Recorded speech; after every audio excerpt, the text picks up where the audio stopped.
People say sometimes the truth is stranger than fiction, but the story of Carmen family is something else entirely. It's a family tragedy so dark, so calculated, and so layered with betrayal that it feels less like a news report and more like a Hollywood thriller movie. When I first heard about the Carmen family tragedy, I was originally going to create a short. But as I dug deeper into the details of the story, I was so amazed by the complexity that I decided to create a full, detailed, long form video instead. It features a wealthy patriarch in his bed, a mother swallowed by the abyss of the Atlantic, and at the center of it all, a son who keeps emerging as the only witness left alive. When the freighter Orient Lucky pulled a sun-scorched Nathan Carman from the waves 100 miles offshore, they thought they were witnessing a miracle. He had been adrift for 8 days, completely alone in the vast sea.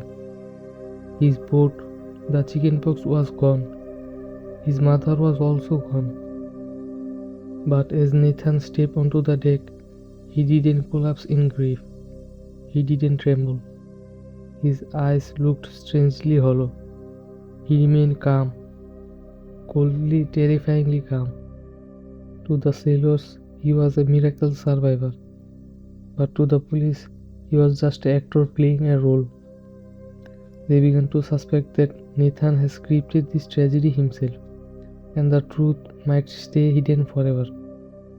Today, we will dive into one of the most baffling, frustrating, and chilling cases in New England history.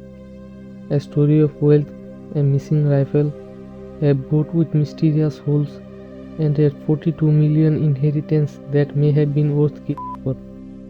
This is the case of Nathan Carman. Is he a victim or a villain? To understand the mystery of the chickenpox, we have to go back to 2013, 3 years before the boat sank. We have to go to the home of John Chakalos. John was the patriarch of the family, a self-made millionaire, a real estate mogul, and a man who doted on his daughters and grandchildren. But among them all, John Chakalos gave special care and attention to Nathan. He doted on Nathan and cared for him deeply. Diagnosed with autism spectrum disorder at a young age, Nathan was brilliant but socially isolated, and his grandfather became his rock. John supported him every way, paying for Nathan's rent, his truck, and his education. But behind the scenes, the family was fracturing. Nathan's relationship with his mother, Linda, was tense, to put it mildly. Even as a child, there were reports of a violent streak. One chilling story claims he once held another child at point. As Nathan grew older, he pulled away from everyone. He chose to live in isolation in a camper, often going months without speaking to his mother at all. Then came the night of 20th December 2013. John Chakalos finished dinner with one of his close family members and went to bed peacefully. But he never woke up. He was found dead in his bed. He had been shot twice, once in the head and once in the back. As investigators searched the room, they found no sign of forced entry. No shattered glass, and not a single item of value was missing. This wasn't a robbery gone wrong. It was a planned and targeted cold-blooded. Who was the last person to see the 87-year-old millionaire alive? It's Nathan. They had dinner together that very night. When police started digging, they found things that don't make sense. Nathan bought a 6-hour rifle just weeks before a rifle that uses the exact same caliber of ammunition that his grandfather. When the police ask Nathan where the gun is, he says, "I lost it." He also threw away his computer hard drive and his truck GPS unit right after the police are certain. They drafted an arrest warrant. They are ready to put Nathan Carman behind the bars for the of the man who loved him most. But the prosecutor refused to sign it, citing insufficient evidence. Nathan walks free. He inherits $550,000 immediately. But there is a much bigger prize waiting in the wings. $7 million. His mother's share of the Chakalos estate. Fast forward to September 2016. Nathan is living in Vermont. He is unemployed. What about that $500,000 inheritance? Actually, it's almost gone. He spent it on a new home and a 31-foot fishing boat he named, somewhat ironically, the Chickenpox. Then, one day, Nathan invited his mother, Linda, on an overnight fishing trip. Despite their troubled history, Linda wanted to fix her relationship with her son. She didn't like fishing, but she knew Nathan did. So, when he invited her for an overnight trip to Block Canyon, a deep water trench near 100 mile offshore, she said yes. At 11 p.m. on September 17th, security cameras at the Ram Point Marina in Rhode Island captured them leaving. But they never came back. When the boat is reported missing, the Coast Guard launches a massive search. They cover an area larger than the state of Georgia. Nothing, no debris, no oil slick, no bodies. They call off the search. Then the family started planning a memorial.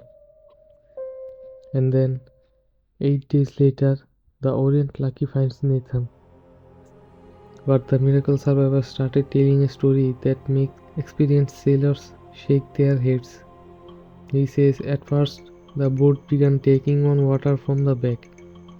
According to Nathan, he didn't use the radio because he didn't think it was that serious at first.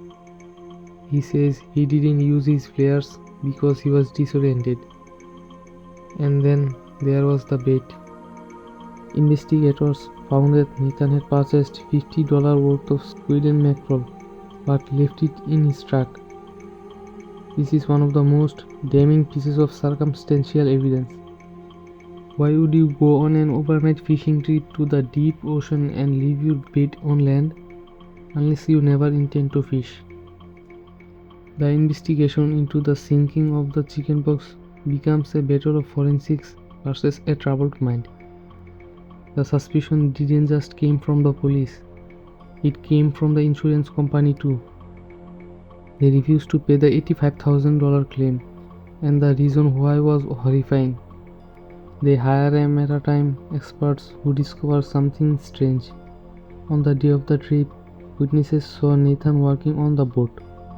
He was removing trim tabs, part of the hull near the waterline. When he removed them, he left 4 holes the size of $50 in the back of the boat. He tried to seal them with epoxy just hours before taking his mother into the open Atlantic. To the insurance company, that's intentional sinking. To a prosecutor, that's premeditated. But wait, there is more. An FBI agent named Lisa Tati looks at the photos of Nathan the moment he was rescued. He'd been in a life raft for 8 days. The sun in the Atlantic is brutal. The dehydration is lethal. But Nathan, he looks completely fine. His skin isn't peeling. His eyes aren't sunken. He climbs the pilot ladder of the freighter with the strength of a man who just had a full night's sleep and a hearty breakfast. The theory started to emerge. Nathan didn't drift for 8 days. He hid. He stayed close to the coast, waited for search to be called off, and then steered his raft into the shipping lanes when he knew he would be found. He didn't want to be a missing person. He wanted to be a survivor, because survivors get to collect the inheritance. Okay, now this could be biased, but I will just let you know guys that I found a Reddit user who claimed He worked at a pizza place that Nathan regularly visited. He said Nathan was extremely short-tempered and creepy.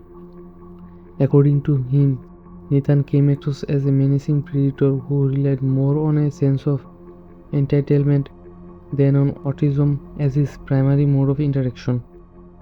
For 6 years, Nathan Carman has lived in a strange limbo.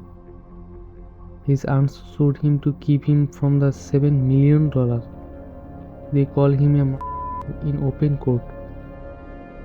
Nathan defends himself. He is calm, articulate, and completely unbothered by the accusations. He tells the media, "I am misunderstood. They are targeting me because of my autism." And for a moment, the public is divided. Is he a cold-blooded psychopath who killed his grandfather and mother for money? Or is he a young man with neurodivergent brain whose odd behavior is misinterpreted by a system that needs a villain? In May 2022, the hammer finally fell. Federal agents arrest Nathan Carman. The indictment is 8 counts. On the high seas, wire fraud. The government alleges a decade-long schemes to eliminate his family members and take the Chakala's fortune for himself. The trial is set for October 2023. The world is waiting. The aunts are ready to testify. The evidence, the rifle purchase, the holes in the boat, the miracle health is all lined up. But wait, Nathan Carman had one last move before the trial. June 15, 2023, 2:30 am. A guard at a New Hampshire jail does a routine check. He finds Nathan Carman unresponsive in his cell. At 29 years old, the man at the center of a decade-long mystery is dead. His lawyer says he left a note. It wasn't a suicide note. It was a note about the case. They say he was in a good spirits and he was going to be vindicated. With Nathan's death, the criminal case is dismissed. No verdict, no guilty, no innocent. The ocean kept Linda Carman's body, and now the grave has taken Nathan's secrets. So, where does that leave us? If you look at the evidence, the trail of breadcrumbs is staggering. A missing rifle, an internet research and rifle purchase, a boat with holes in it, etc. But if you listen to Nathan's father or his supporters, you hear a different story. You hear about a boy who lost his grandfather, his best friend, and was then blamed for it. A boy who took his mother fishing to save their relationship, only to watch her drown, and then had to spend the rest of his life being called a monster. Maybe the truth is somewhere in the middle. Maybe Nathan was a troubled soul, as his aunt said. Or maybe he was the most patient predator New England has ever seen. What we do know is that the Chakala's fortune, that $42 million, is still tied up in the legal battles. The sisters are still fighting for justice, and somewhere at the bottom of the Atlantic, the chickenpox sits in total darkness. The only true witness to what happened on that September night. Nathan Carman died before a jury could speak. And in the world of true crime, that is the most frustrating ending of all. Because while the case is closed, the mystery is more alive than ever. Okay, now I am going to give you my personal biased opinion. I believe Nathan was the culprit. For me, the first and most obvious red flag is how he looked after 8 straight days alone at sea. He had no sunburns and no sign of severe dehydration. He looked completely fine. He even swam from his lifeboat to rescue ship by himself. Even if he planned to stay at sea with sufficient food and supplies, he shouldn't have looked that healthy. To me, it seems like he spent those 8 days on a vacation and then acted like a survivor at the last minute. There are many other pieces of evidence that point to his guilt, but people have different opinions. Like Nathan's father, who believes he is completely innocent. I could be wrong. Now, I know it's a serious thing to accuse someone of murder without a verdict. But hey, this is my channel, and I will do whatever I think is right and say how I see it.